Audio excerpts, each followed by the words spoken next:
Hey guys, welcome back to TCG Open. Ready for more Lorcana? Let's talk about Whispers.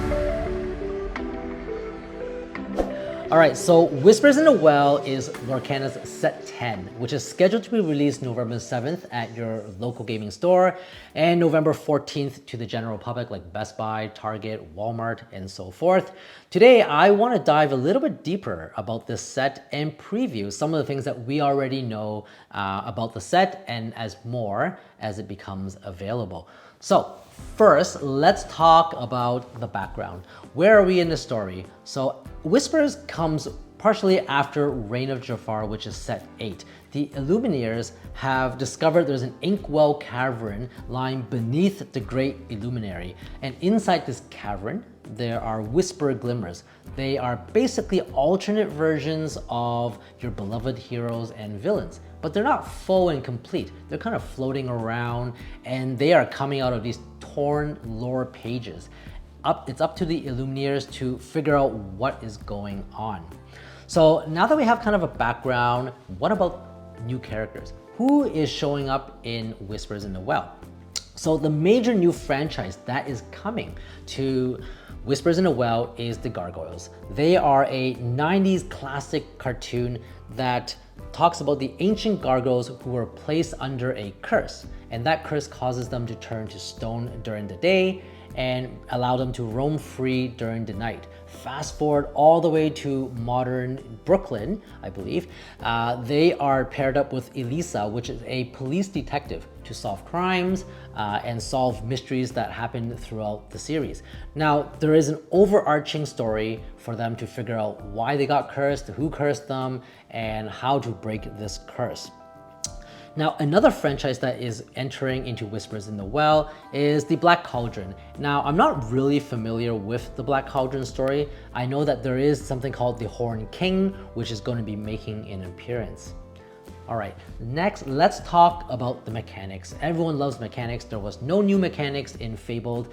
Now we do. So the newest mechanic that Lorcana is bringing to the table is called the Boost mechanic. For example, in the Aerial Ethereal Voice card, which is the one shown here, the Boost mechanic reads as follows. Boost 1. Once during your turn, you may pay 1 ink to put the top card of your deck face down under this character. The second part of the text is the ability that is activated when Boost is active. It reads, once during your turn, whenever you play a song, if there's a card under this character, you may draw a card. So in essence, you are paying an upfront cost to gain an additional ability, which in this case is drawing extra cards. The expense here is that the top card is placed face down under this card. So you don't get to know what the card is unless you've peeked at it with another ability, and you also don't get to use that card now, which may cause you to lose an important card for the future. So play safe, play cautious, but maybe the Boost ability does have some merit. Now, the Boost seems to carry over to many of the cards in the Whispers set, so Lorcana is probably pushing this mechanic out heavily and hoping that it will add a new dimension and complexity to this game.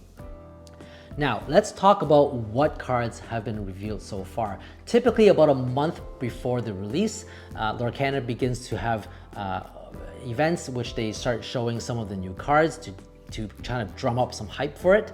Now, just a few days ago, Amazon actually had a link up on their site showing the new pre-orders of Whispers in the Well, along with several new promotional materials, including card reveals. And needless to say, it was promptly taken down within a few hours. However, Disney's Lorcana's official website later on updated itself as of October 14th, 2025 to show some of these new cards. And yes, they confirmed that Amazon's leak was real.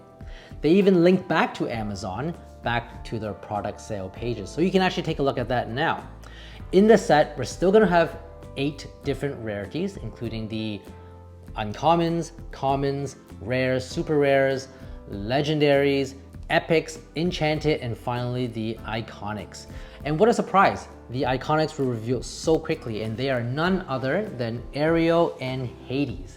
And unlike the Mickey and Minnie duel that we saw from Fabled, they are breaking the tradition of having a pair and they are using 2 different characters from 2 completely different sets. So everything is fair game now. Personally, I would have actually liked them to keep it to the same set as a pair. So for instance, like King Triton and Ursula, or maybe Ariel and Prince Eric. Next, the only official Enchanted that has been shown so far is Demona. This is the Gargoyle that is a 5/6 inkable card that costs 6 ink. And I think all Gargoyles actually carry the Stone by Day drawback, which states that if you have 3 or more cards in your hand, then this character cannot ready, which is a bummer. So the Gargoyles will really shine when you are deprived of resources and likely handicapped early in the game when you have plenty of cards in your hand. Lastly, the new epics, which I'm sure you guys are wondering what it's about and what's going on. So only 2 epics have been shown. I'm sure there's more. And these include Megara Secret Keeper and Gaston Frightful Bully. They both have the boost mechanic that we talked about earlier.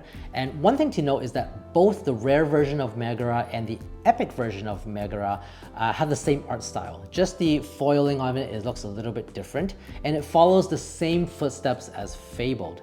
Now, there's no new alternate art styles for the epics. What's really cool, however, is that if you look at the Whisper Glimmers on these cards, none of them are actually complete from the waist down.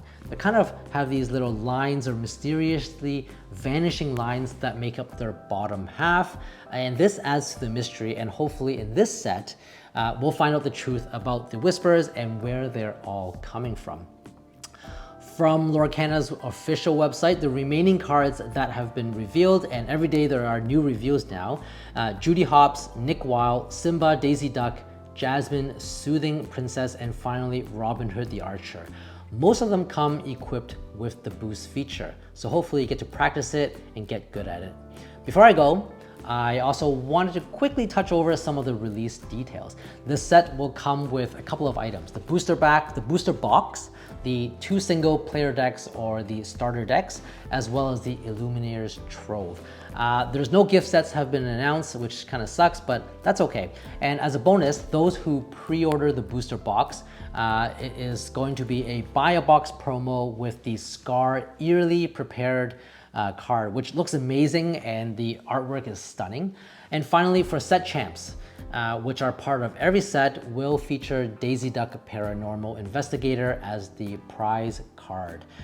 All right, guys, I hope you enjoyed this content. Things are changing rapidly in the next few days. What do you guys think about Whispers in the Well? Will you be collecting it? Let me know in the comments. I will see you next time, and stay safe, and I will see you later on TCG Open. Take care.